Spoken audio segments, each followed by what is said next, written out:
Наверняка вы слышали эту песню.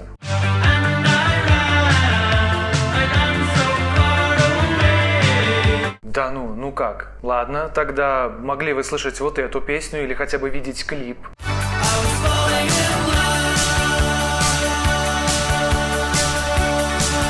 Многие о них слышали, многие видели их клипы, кто-то, может, даже застал их на канале MTV.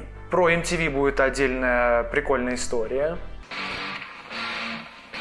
Одно можно сказать точно. Все, кто соприкасался с их творчеством, в один голос скажут, что они изменили звук новой волны. Сегодня я поведаю вам историю группы, свою историю знакомства с ними, разберем их стиль, вклад, альбомы и отдельные синглы, а также, что с ними происходит сейчас. Ну что, поехали!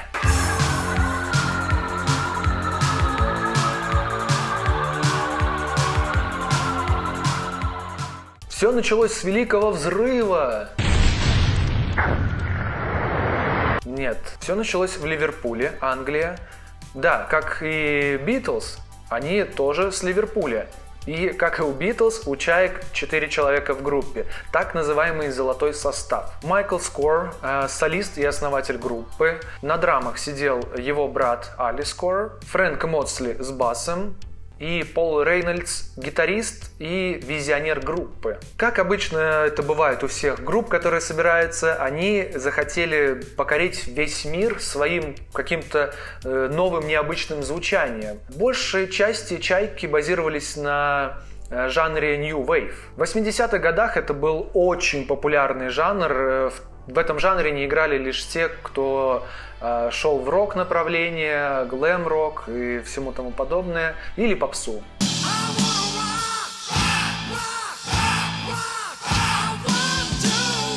И действительно, как я говорил ранее, их звучание отличалось от остальных однообразных групп. И для примера я сейчас покажу вам те самые группы, которые очень похожи. И потом уже будет и Flock of Seagulls.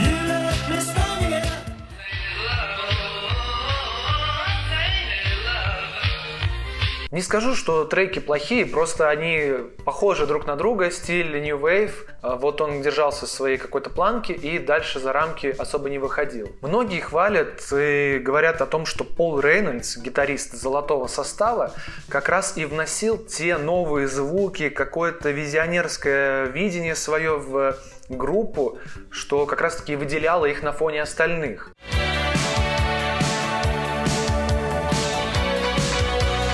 Но к Полу мы вернемся чуть позже. Не только звучание выделяло их на фоне остальных, но и внешний вид, их стиль. Этот стиль мне напомнил немного фильм «Заводной апельсин» Стэнли Кубрика. Ну, посмотрите сами. Цвета, стиль, антураж.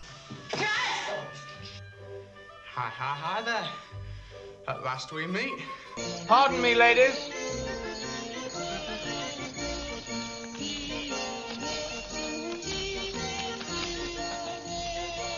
В то время как раз-таки всем хотелось быть особенными, запоминающимися. И, как мне кажется, у них это получилось. И в особенности у солиста и основателя группы Майкла Скора с его прической в виде чайки. Он же в свое время был как раз парикмахером, поэтому у него были, так сказать, руки из правильного места росли. Тем самым его прическа оставила хоть небольшой, но след в поп-культуре. Сначала все иронично стебали его за эту прическу и вообще стиль группы, но со временем это стало их фишкой, и даже сейчас принято о них вспоминать как-то, знаете, с юмором. Hey, do you like Flock of Seagulls? I can see you do. Как и очки Пола Рейнольдса выделяли группу среди остальных. Я такие очки называю гуглеры. Очень напоминает мне фильм «Чарли и шоколадная фабрика». Хочу себе такие. Если у вас есть они или вы знаете, где их достать, напишите в комментариях, пожалуйста. Буду очень рад. Как раз поподробнее про гитариста Пола Рейнольдса.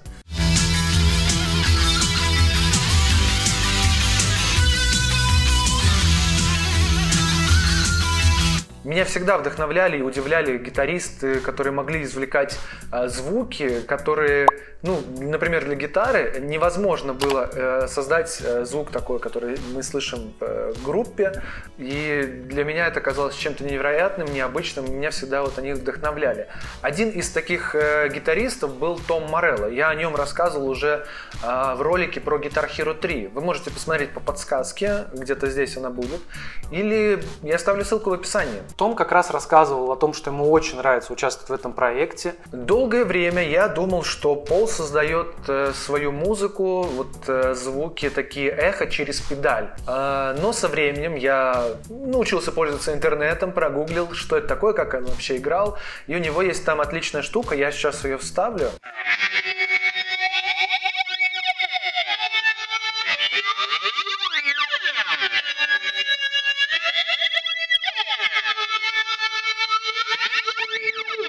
Hit Sound EBow. Я не знаю, как это называется по-русски. Эта штука невероятно классная. Она придает звук эхо, дилей для твоей гитары и может увеличить длину твоего звука до бесконечности. Знал бы я об этой штуке тогда, когда учился играть на гитаре, сейчас бы мы с вами не сидели и не общались, а вы бы слушали мои песни или музыку.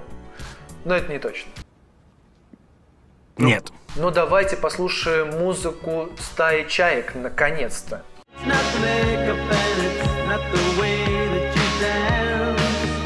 Изначально группа хотела двигаться в своей степи, их звуки больше отдавали каким-то НЛО, технологичными какими-то звуками, перемешку с Dark Synthwave. Это можно понять по их первому синглу It's Not Me Talking.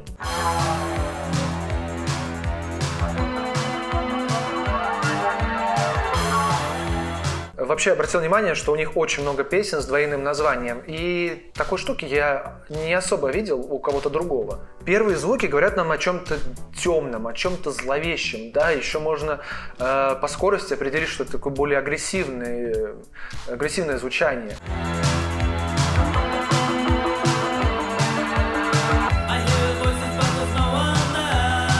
В клипе нам дается вообще полная картина того, что происходит и какая дорога, куда стремятся вообще ребята из группы Flock of Seagulls. По сюжету ребята, которые отслеживают сигналы из космоса или что-то подобное этому, понимают, что сейчас там летит НЛО, приземлится к ним, сразу сбегаются военные, какие-то там спецовики, типа FBI и так далее, чтобы, может быть, нейтрализовать угрозу или просто для интереса.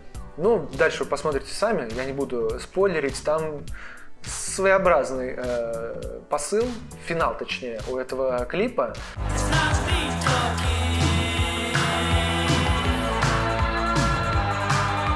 И скажу так, что для своего времени клип сделан довольно-таки хорошо. Такой, знаете, под стиль сериала. Здесь присутствуют красные цвета, цвета опасности, агрессии какой-то. Хотя голос, музыка, какой-то такой спокойный тон придает странный налет. Вроде бы и агрессивно, такое что-то зловещее, темное, но и приятное, спокойное в мажорном исполнении.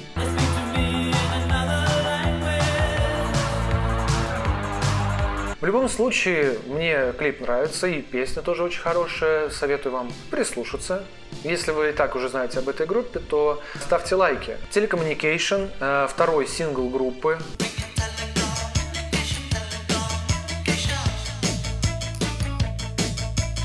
Также связан с тематикой НЛО.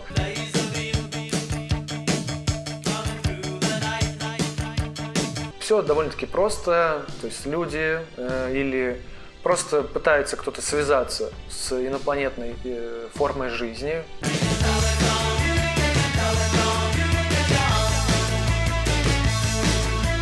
Тут нечего объяснять. Песенка тоже интересная, такая технологичная. Modern Love is Automatic.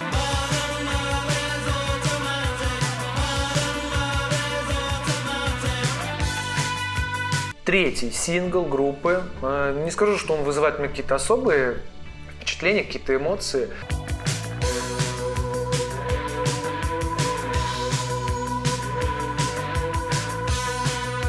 Он неплохой, но что-то в нем не хватает все равно. После 3 треков понятен вектор группы Flock of Seagulls. Кажется, что такими же будут песни и дальше. В 1982 году выходит их альбом с аналогичным названием Flock of Seagulls. Наверное, самый успешный их альбом, как раз таки благодаря хитам Iran.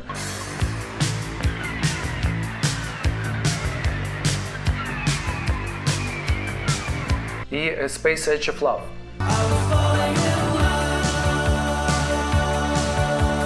В нем как раз добавлены 2 трека, 2 сингла, которые только что я говорил о них, Modern Love is Automatic и Telecommunication. Также в этом альбоме присутствует трек DNA,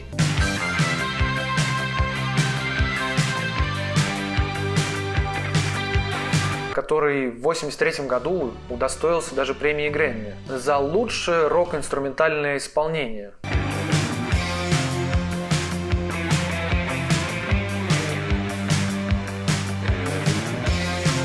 Как высказывался один из представителей звукозаписывающей ассоциации, выделяется среди других исполнителей того времени своим размахом и амбициями.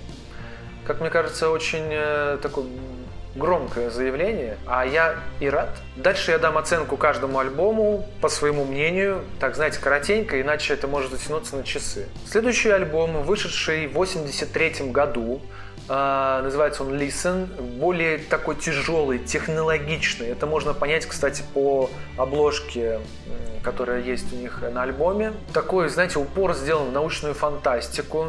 На этом альбоме вышел трек Wishing.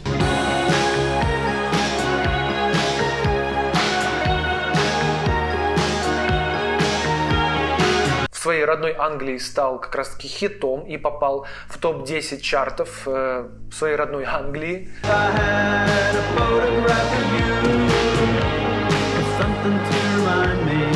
Плюс ко всему мне нравится еще трек Nightmares.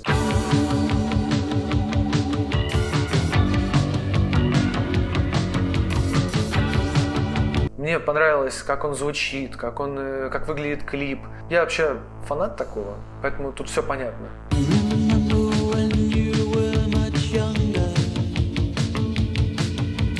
The Story of Young Heart – это альбом, вышедший в 1984 году, и в этом альбоме есть сингл с таким же названием.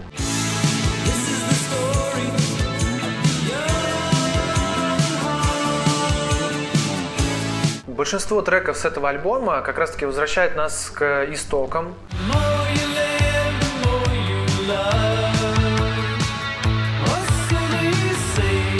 Это более любовные, более эмоциональные песни.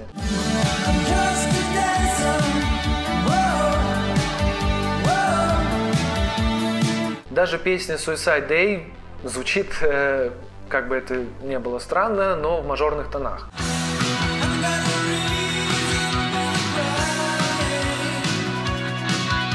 Вообще в этом альбоме много отличных треков, я советую его прослушать, потому что он довольно-таки редкий, его мало кто упоминает, но мне он очень сильно зашел. Дальше какая-то непонятка. Появился альбом, называется он Dream Come True, и он вышел в 1984 году. И такое ощущение складывается, что ребята просто хотели быть как все, быть на волне попсы, на волне популярности какой-то, то, что играют все. Но что-то у них, по-моему, все очень плохо получилось. Мне этот альбом вообще практически не запомнился ничем, кроме одной песни.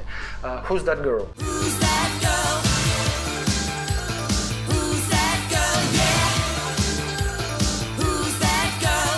Эта песенка мне зашла, а остальные как будто не они. То есть есть ощущение сложилось, что это не стая чаек, это уже другие ребята. Как раз таки после этого альбома произошел коллапс. Ребята разошлись, ребята поняли то, что им дальше уже не по пути, и все. То есть золотой состав сгинул. Про следующий альбом The Light of the End of World, ну, тут просто нечего сказать, тут пару слов. Сложилось ощущение, что Майк просто потерял запал, уже не смог выдавать что-то новое, более хитовое, да и время уже ушло их. Ничего, вообще ни одной песни я оттуда не смог как-то выцепить на свой слух, и кажется, что все ужасно. Ну и после этого пошло такое, знаете, долгое-долгое затишье. И есть у нас еще 2 альбома, к которым мы вернемся чуть попозже. Это трек I Ran.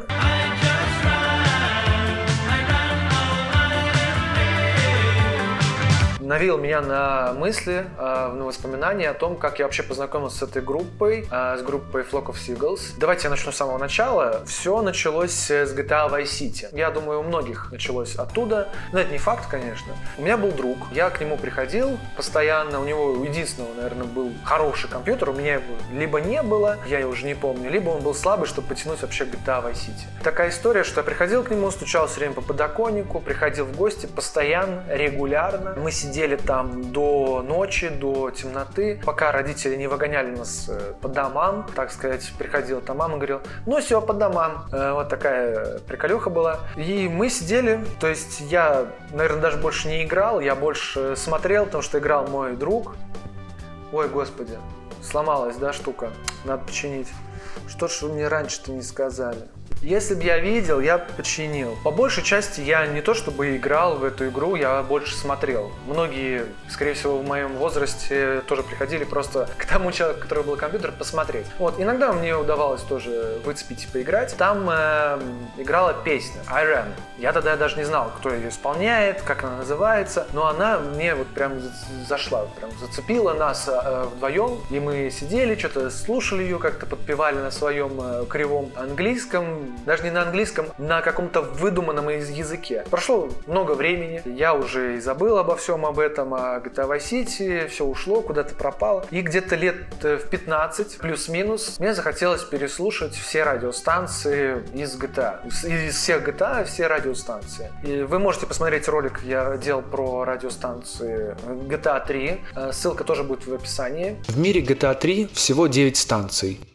По сравнению с 5-й частью, в которой числится 26 станций. И тут я наткнулся на эту песню, я узнал, как она называется, у меня сразу нахлынули какие-то флешбеки, и я такой: господи, какая она классная песня, блин, все, я хочу послушать всю группу, может быть, там еще что-то интересное есть. Мне захотелось еще больше песен группы Flock of Seagulls, кроме песни I Ran. Я скачал альбом, вот этот альбом, кстати говоря, я скачал себе, и закинул его на компьютер, на телефон, ходил, слушал до бесконечности эту песню, это I Ran, и бац. В этот момент мне пришло сознание, то, что все, это моя самая любимая песня, ни на что ее не променяю, ни на кого. Вот до сих пор живу с ней, с этой любимой песней, обожаю ее, люблю и холю, лелею всеми возможными способами. Вы очень большие молодцы, если досмотрели до этого момента, потому что сейчас мы переходим к самому интересному, а именно к хиту I Ran.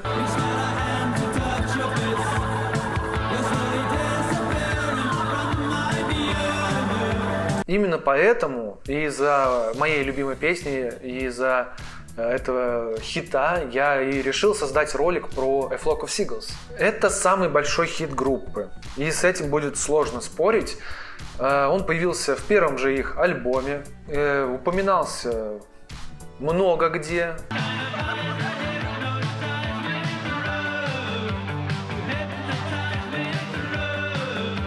В основном эту песню вспоминает у группы с такой, знаете, налетом иронии. Это связано с тем, что в свое время группа была довольно-таки своеобразная. Ну, как я сейчас, примерно. Небольшая история о том, как вообще создалась эта песня. Значит, ребята ходили в зоопарк, увидели там картину, там была летающая тарелка, она атаковала людей, и люди убегали. Ну, он подумал, типа, бегут, да, run. Затем в этот день или следующий они пришли вот всем составом, своей группой в паб какой-то, точнее даже клуб, очень популярный у них там в Ливерпуле. Там играла какая-то песня, и там тоже человек сказал I Ran. И тут у Майка щелкнуло что-то в голове. Он говорит: все, ребята, пойдемте быстро на студию, будем писать. Они приехали на студию. Единственное, что у них было, это I Ran, и больше ничего. Они это повторяли, накидывали, и со временем временем, как, знаете, все это мясом обрастало, очень быстро написали песню, музыку тоже, аранжировку к ней. Как вы понимаете, если вы что-либо создавали, то эта песня вот шла от души, то есть она не надо было как-то там сильно заморачиваться, она просто шло,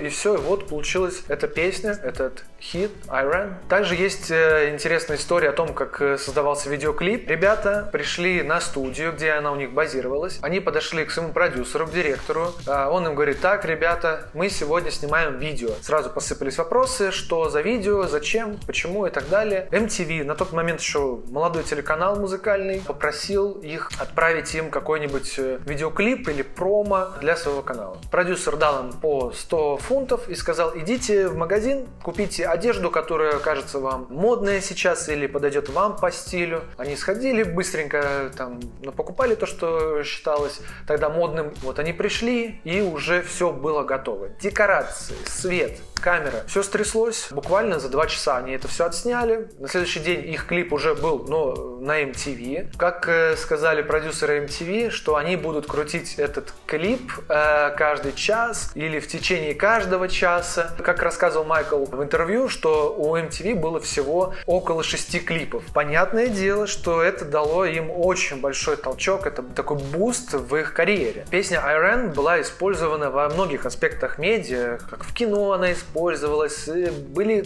каверы, прям куча каверов, и в видеоиграх тоже использовалась. Использовалась она в фильме «Мальчишник в Вегасе 2».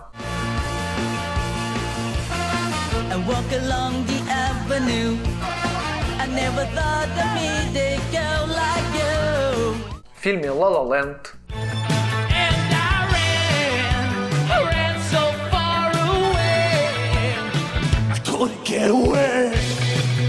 А каверов это просто бесчисленное количество. Ребята, я нашел очень много каверов, рок-версии. Значит, на португальском языке есть в виде проповеди, 8-битная, детская, джазовая версия, оркестровая. Ой, господи, удачи!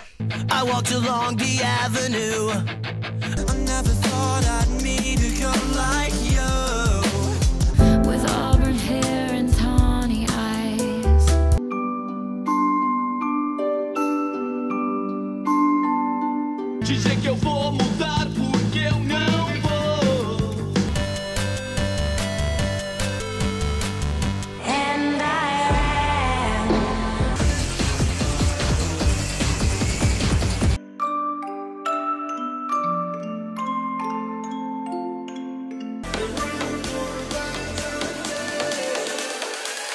Couldn't get away.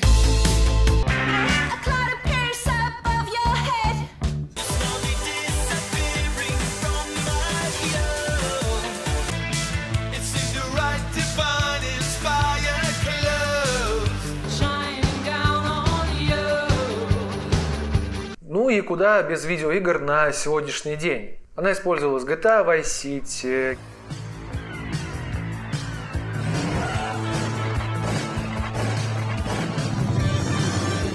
Guitar Hero 80-х,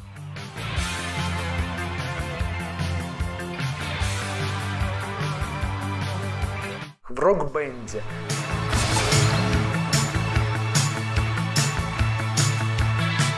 Sinistar 80-х, Sleeping Dogs, в Call of Duty Warzone. Вообще она значится в списке, но почему-то я так и не нашел ее. В Страже Галактики. В Страже Галактики вообще очень много классных песен из 80-х. Если кто играл, вы знаете об этом. Те, кто не играл, советую поиграть. Ребята как бы существуют и на данный момент. У меня даже была идея взять интервью у Майкла Скора. Я пытался, писал везде: Instagram, Facebook, на почту им писал, у них там есть разные почты через сайт. Просто на почту отправлял сообщение о том, что вот, хочу взять интервью, у меня куча вопросов. Я не отчаиваюсь, думаю, ладно, ничего страшного, ролик будет и так. Я так подумал, что Майк довольно-таки стар и не особо ладит с этими вашими интернетами. У него даже есть пост на Фейсбуке об этом. Плюс ко всему у него вышел сольный альбом, называется «Зебратто». Я не знаю, как к нему относиться. послушайте сами и примите свое решение. Я ничего не буду о нем говорить. А мы вернемся в 2018 год. В этот год выходит альбом Ascension. Тут ничего особенного, просто хиты, перезаписанные вместе с оркестровыми.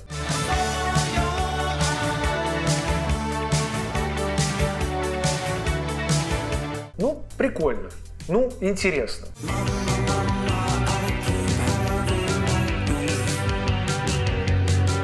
Что-то супер крутое я не заметил. Дальше, в 2021 году выходит еще один альбом. Называется он String Theory. И там просто оставшиеся хиты группы, которые не попали на первый, точнее, на предыдущий альбом Ascension.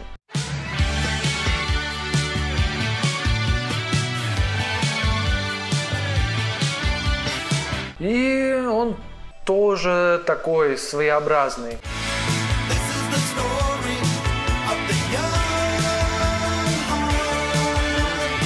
Если хотите, можно его приобрести у них на официальном сайте за $50. Также на официальном YouTube-канале можно посмотреть, как они выглядят. Отдельно Майкл Скор с последних альбомов делает новые видеоклипы. Они странные.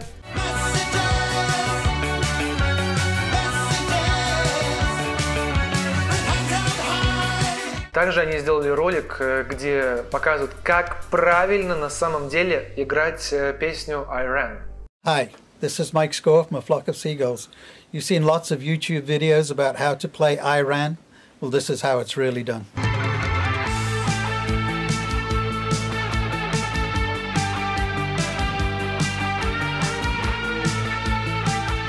Они, конечно, постарели.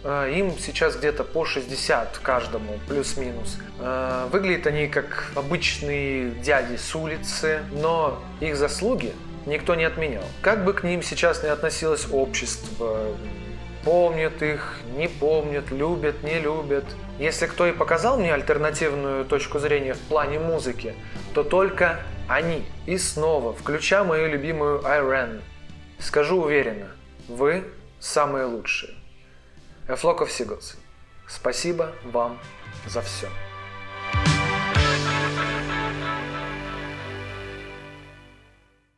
Ну и в заключение хочу попросить вас, как и делают все остальные, подписаться на мой канал, Instagram, Telegram. Там есть много всего интересного. Я не только на YouTube. Есть я еще и в ТикТоке. Все вы это можете найти либо сейчас здесь на экране, либо в описании. Подписывайтесь. И пока.